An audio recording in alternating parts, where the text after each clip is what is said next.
Salam, selamat pagi, salam sehat. Kita berjumpa lagi bersama Gereja Toraja Jemaat Laroi Telo Baru dalam renungan harian Toraya secara virtual edisi Selasa 13 Oktober 2020. Puji syukur kita berikan kepada Tuhan yang punya hidup dan kehidupan kita, karena kita masih dilayakan dan diberikan kekuatan, kesehatan untuk menjalani aktivitas di hari ini. Sebelum kita membaca, merenungkan, bahkan belajar maksud dari firman Tuhan pada hari ini, kita minta kekuatan dalam doa. Kita berdoa. Terpujilah Engkau ya Tuhan atas kasih dan kemurahan-Mu, sehingga Engkau masih melayakkan kami untuk dapat beraktivitas di hari ini. Kamu memberi kekuatan baru buat kami untuk menjalani hari-hari seperti hari-hari sebelumnya. Sebentar lagi kami akan membaca, merenungkan, bahkan belajar maksud dari firman-Mu ya Tuhan. Ajar kami mengerti dan bahkan mengaplikasikannya dalam kehidupan kami. Berfirmanlah, karena sesungguhnya kami telah siap mendengarkan kebenaran firman-Mu. Amin. Sahabat-sahabat Kristus, firman Tuhan yang akan kita baca dan renungkan di hari ini terambil dari Mazmur 97 ayat 1 sampai 12. Saya akan membacakan untuk kita semua. Mazmur 97 ayat 1 sampai 12. Firman Tuhan. Tuhan adalah Raja. Biarlah bumi bersorak-sorak, biarlah banyak pulau bersuka cita. Awan dan kekelaman ada di sekeliling Dia. Keadilan dan hukum adalah tumpuan tahtanya. Api menjalar di hadapannya dan menghanguskan para lawannya sekeliling. Kilat-kilatnya menerangi dunia. Bumi melihatnya dan gemetar. Gunung-gunung luluh seperti lilin di hadapan Tuhan. Di hadapan Tuhan seluruh bumi. Langit memberitakan keadilannya, dan segala bangsa melihat kemuliaannya. Semua orang yang beribadah kepada patung akan mendapat malu. Orang yang memuliakan diri karena berhala-berhala, segala Allah sujud menyembah kepadanya. Sion mendengarnya dan bersuka cita. Putri-putri Yehuda bersorak-sorak oleh karena penghukuman-Mu, ya Tuhan.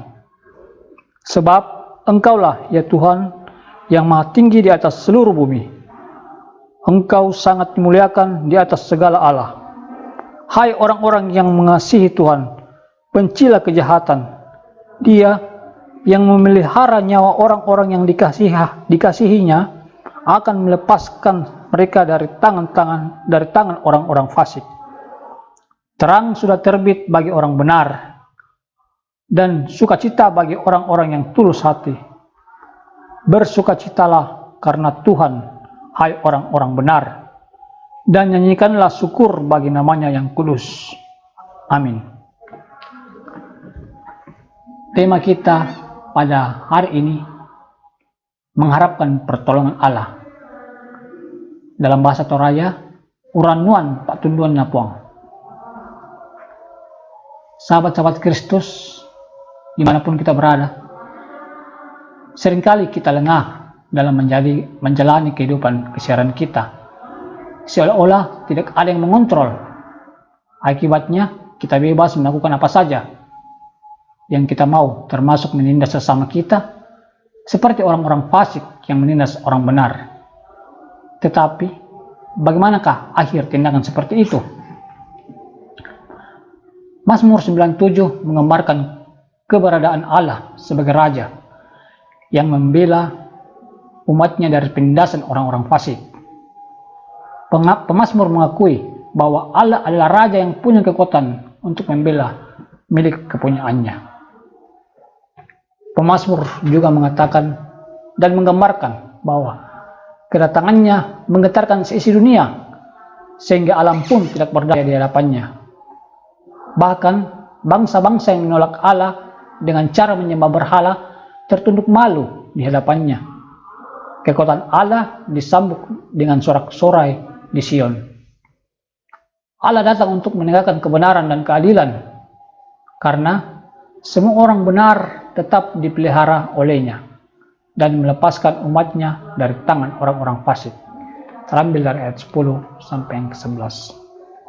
Secara umum, Mazmur pada pasal ini melukiskan 4 unsur kerajaan Allah. Yang pertama, kebenaran dan keadilan. Yang kedua, kuasanya untuk memerintah seluruh bumi. Yang ketiga, kemenangan atas ilah-ilah palsu. Dan yang keempat, sukacita orang benar sesudah itu. Terkait dengan tema kita hari ini, yaitu mengharapkan pertolongan dari Tuhan, pemazmur dengan tegas mengatakan pada Mazmur di ayat yang pasalnya yang 121 ayat 2, mengatakan bahwa pertolonganku ialah dari Tuhan yang menjadikan langit dan bumi, yang artinya bahwa hanya di dalam Dia saja ada pertolongan. Sahabat-sahabat Kristus dimanapun kita berada, mungkin saat ini kita sedang mengalami tekanan, kehidupan yang begitu sulit karena adanya orang lain yang selalu menindas kehidupan kita dengan cara yang kita tidak suka, sehingga membuat kita merasa terbebani dalam menjalani kehidupan. Akan tetapi, kita harus yakin bahwa Allah punya cara untuk menolong orang-orang benar. Karena itu, yakinlah bahwa akan tiba waktunya Allah akan menolong kita dengan membebaskan kita dari tekanan-tekanan kehidupan. Di dalam Dia ada jalan keluar, pengharapan, dan kepastian. Bagian kita adalah berdoa, bertekun, dan tetap yakin atas kuasa Tuhan. Namun, lebih daripada itu, kita patut bersyukur. Karena di dalam Kristus, Allah sudah datang mengalahkan dosa, bahkan maut, agar kita beroleh kehidupan yang kekal. Maka, sahabat-sahabat Kristus, berharaplah pada Tuhan. Hanya Dia penolong hidup kita. Dia baik sepanjang waktu. Amin. Kita berdoa. Terima kasih ya Tuhan untuk kasih-Mu, terlebih khusus pada hari ini ya Tuhan. Kami sudah membaca, mendengarkan, bahkan belajar maksud-maksud yang Engkau perintahkan melalui firman-Mu. Ajar kami untuk mengerti, bahkan menerapkan dalam kehidupan kami. Biarlah sebagai rekan sepekerja-Mu, kami bisa menjadi saluran berkat, baik itu secara rohani maupun jasmani bagi sesama kami. Biarlah kerja dan karya-Mu nyata dalam kehidupan kami umat-Mu, sehingga apa yang kami lakukan bisa seturut dengan kehendak-Mu. Kami berdoa ya Tuhan untuk hidup dan kehidupan kami masing-masing, keluarga-keluarga, pekerjaan-pekerjaan, bahkan rutinitas kami sehari-hari. Tetap lindungi kami ya Tuhan, agar kami bisa beraktivitas seperti yang Engkau inginkan. Ampunkan saldo dosa kami. Inilah anak-Mu yang datang sujud sembah kepadamu. Dalam Kristus Yesus kami berdoa kepada Bapa di sorga. Haleluya. Amin. Sampai sejauh pembacaan dan renungan kita hari ini. Kita berjumpa lagi di Renungan Toraya edisi berikutnya. Salam sehat.